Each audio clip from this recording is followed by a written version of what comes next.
রক্ষা কবচের প্রথম শর্ত ছিল তাকে সিআইডি তদন্ত সহিজাল কাণ্ড সহযোগিতা করতে। সিআইডি সূত্রে যেটা খবর, প্রথম দিন তিনি ম্যাক্সিমাম প্রশ্নের উত্তরে বলেছেন আমি জানি না। কালকে তিনি অনেক প্রশ্নের তার উত্তরটাই দেননি প্রশ্নের পরিপ্রেক্ষিতে। এ কেমন সহযোগিতা চলছে? এর কি কনসিকোয়েন্স ভোগ করে? দেখুন, এতদিন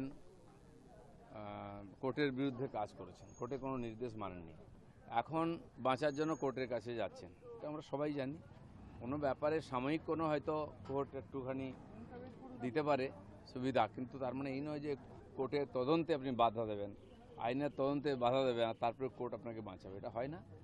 আর এরকম বহু লোক করেছেন, এই আগের নেতারা দেখুন না, কে হসপিটালে ভর্তি হয়েছে, কি অন্য কিছু দেখাতো, তিনি তো নিজের নোটিশও নেননি, সিআইডির লোককে দিয়ে পাঠিয়েছেন। সহযোগিতা কিসের? আজকে সিআইডিকে বাড়ির গেট ভেঙে ঢুকতে হচ্ছে বাড়িতে, তো সহযোগিতা নাকি এটা? বাকিটা কোর্টই দেখবে।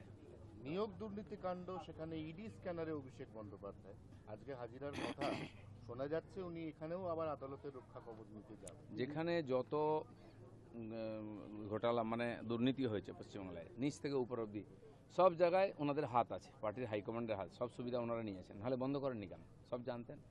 নেতারা দিনের পর দিন জেলে যাচ্ছে, ওনারা চুপ আছেন, পার্টি থেকেও বহিষ্কার করেননি।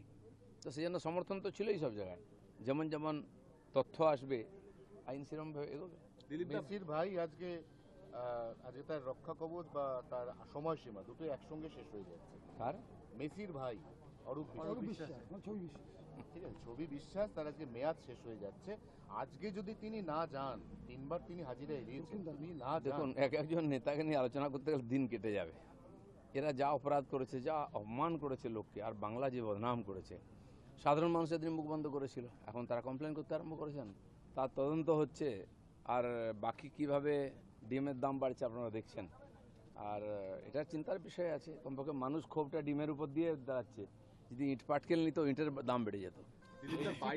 এনসিপিআই দলটা 4 বছর আগেই তৈরি হয়ে গেছিল। তার মানে যারা আজকে 22 জন এই দল ছাড়লো, তার মানে তারা আগে থেকে তাদের ব্যাকআপ ঠিক করেই রেখেছিল। কাদের নিয়ে বসবাস করছিলেন মমতা ব্যানার্জি? পশ্চিমবাংলায় যে যা করছিল খালি বাধ্য হয়ে করছিল, দুজন ছাড়া। এখন বোঝা যাচ্ছে সবাই বাগী হয়ে যাচ্ছে, পুলিশ প্রশাসন সবাইকে চেপে রাখা হয়। সাধারণ মানুষ, পার্টির কর্মীরাও ওখানে স্লেভের মতো ব্যবহার করতে পারছেন, দাসের মতো। তারা বলেছে থ্রেট কালচার, থ্রেট তো সবচেয়ে বেশি কালচার টিএমসিতে ছিল, থ্রেটের সামনে ছিল। এখন ছিল কি ছিল না জানি না, কিন্তু যারা থ্রেটের সঙ্গে থেকে দুর্নীতি করে তারা তো ছাড়া পাবে না। বাকি তাদের অধিকার আছে, জনগণ তাদের জিতিয়েছে, তারা স্বাধীনভাবে রাজনীতি করুন, পার্টি করুন, সে অধিকার আমাদের সংবিধান দিয়েছে সবাইকে। ভারতবর্ষের রাজনীতির ইতিহাসে জাহাঙ্গীর খান হচ্ছেন একমাত্র প্রার্থী যিনি ভোটের পর, ফল ঘোষণার পর প্রতিদিন রোড শো করছেন।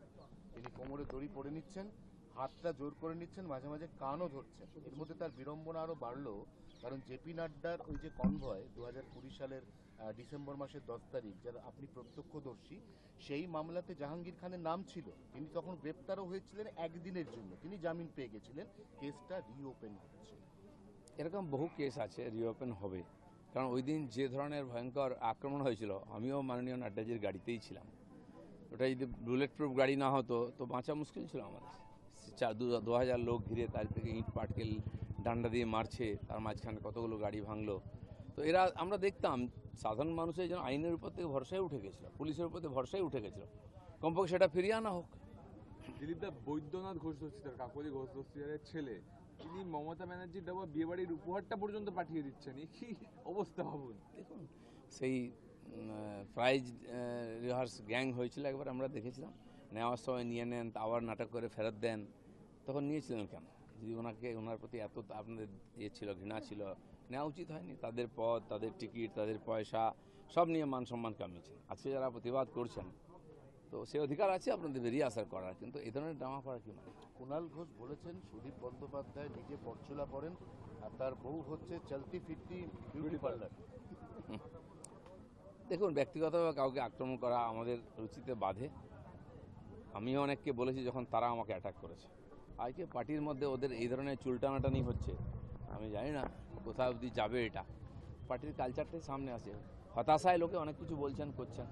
আমাদের কর্মীদের মেরে ঝুলিয়ে দেওয়া হতো, তৎকালীন টিএমসির নেতারা ববি হাকিম, কুণাল ঘোষরা বলতেন বিজেপি লোকের হতাশায় সুসাইড করছে। হতাশা কাকে বলে দেখুন। তৃণমূলের অন্দরের বৈঠক, আমি জানি আপনি অন্দরের বৈঠক নিয়ে কথা বলবেন না, তো অভিষেক বন্দ্যোপাধ্যায় বারবার ঝগড়া লেগে যাচ্ছে। আমি জানি না কেন ঝগড়া হচ্ছে, কার সঙ্গে ঝগড়া, দুজনেই মহামন্ত্রী। আমরা এর আগে পার্থবাবু কুণালবাবুর ঝগড়াও দেখেছি, কল্যাণবাবুর সঙ্গে অন্যান্যদের এমপিদের সঙ্গে ঝগড়া দেখেছি।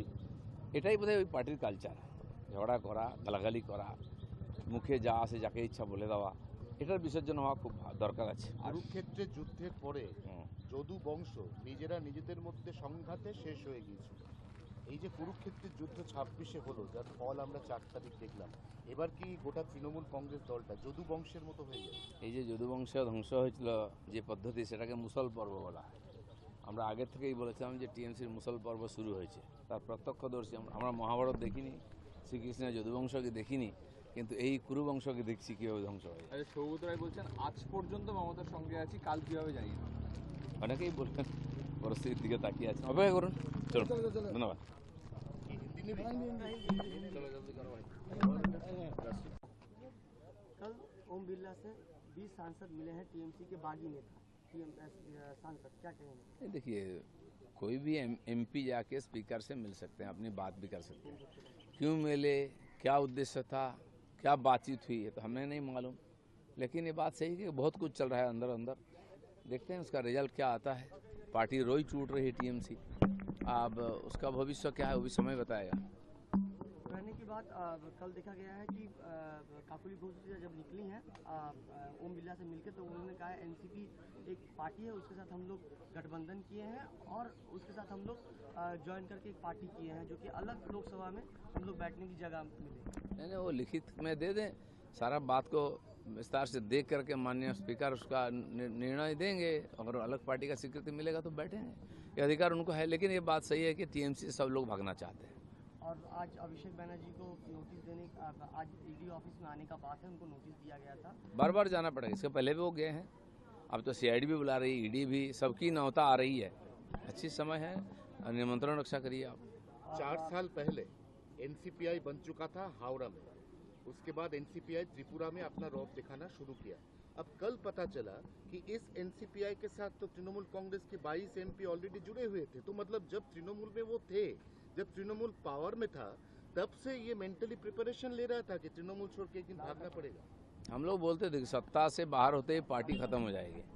ये अंदर के लोग भी, उनके पार्टी के लोग भी जानते थे कि पार्टी की कुछ नहीं हो सकती, जब तक मिलता है तब तक रहो, ठीक है, फिर अपना अपना रास्ता देख लो। वही हो रहा है, नीचे से पंचायत, म्यूनिसिपैलिटी, एमएलए, एमपी, सब लोगों का हालत देखिए, सब टीएमसी से अलग होना चाहते हैं। क्योंकि आज जो आज तक अत्याचार होता था, प्रशासन जिस प्रकार काम करता था, टीएमसी से जो नाराजगी है, खाली ममता बनर्जी से क्या है, बाकी लोग उसके जिम्मेदार नहीं है। ये सब लोगों को देखा है हम लोगों ने, इनका व्यवहार कैसा था, इसका बातचीत कैसा था, किस ढंग से बात करते थे। तो कहीं नया दल बढ़ाने से लोग भूल जाएंगे क्या? लेकिन आप मजबूरी में क्या नहीं करता लोग। लोकल काउंसिलर लोग अंडे खा रहे हैं, और यहाँ पे जो एमपी लोग था वो इतनी शाना है, इतनी चालाक है कि वो पहले से अपना एनसीपीआई के साथ सेटिंग करके रख। नहीं, खाली ऐसा नहीं है, कोई एमपी विदेश में भी है, वो जानते हैं उनके लिए अंडा खरीद के रखा गया है, वहाँ से स्टेटमेंट दे रहे हैं कि हमें कोई अंडा मारेगा तो हम केस करेंगे। चलिए, इतना तो डर कम से कम है, डर अच्छा है। सांसद सागरिका घोष ने कह रहे हैं कि लोकसभा स्पीकर के पास हमने एक पत्र जमा दिया जो अभिषेक बनर्जी ने दिया था कि जो नया गुट बन रहा है वो मान्य नहीं है। नहीं, अभिषेक बनर्जी तो कानून नहीं बनाएगा ना देश का। स्पीकर के पास जाएंगे तो लोकसभा के अंदर कौन कहाँ बैठेगा, क्या पार्टी क्या करेगा, वो स्पीकर ठीक करेंगे। उनके हाथ में छोड़ दीजिए मामला।